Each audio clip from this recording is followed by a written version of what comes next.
A-League Roundup. Melbourne City rediscover their mojo at the perfect time.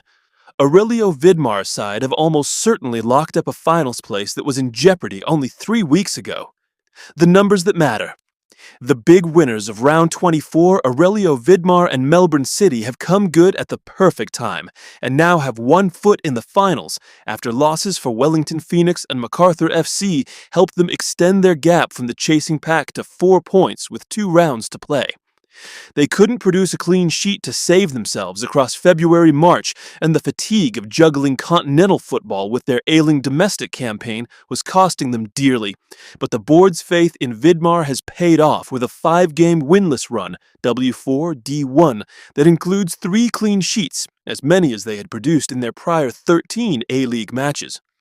As you'll see below in our press conference summary, Vidmar told reporters after the match that the additional pressure of City being in must-win situations has brought out the best in the on-field and support group, which is the perfect mindset to take into a finals bracket that begins in just 3 weeks. 3 wins in 8 days has been a big boost to their title credentials, even though all 3 games took place at AAMI Park against teams either already or almost out of contention for the top 6. But their defensive shape has looked excellent with a full-strength back 4. With Aziz Bahic and Marcus Yunus doing magical things on either flank and their back third in good order, the race for the toilet seat certainly includes the recently crowned 2025-26 Club Championship winners.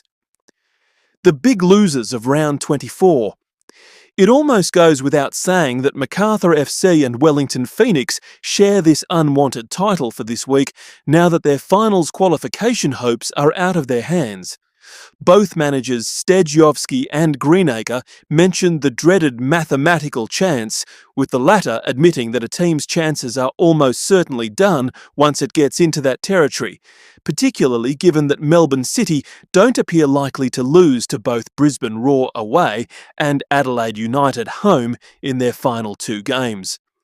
To their credit, the Phoenix have done well to go this deep into the season after a sudden change of management, and interim boss Chris Greenacre appears to have done enough to finally earn himself the permanent gig.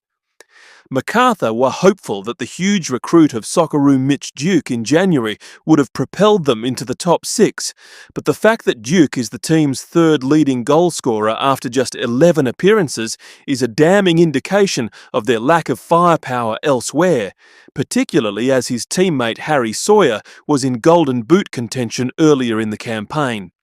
The Bulls are now 13 games without a clean sheet since a New Year's Day win over the Wanderers. 15 if you include continental football, and face the difficult task of having to win in Adelaide next weekend, among other things.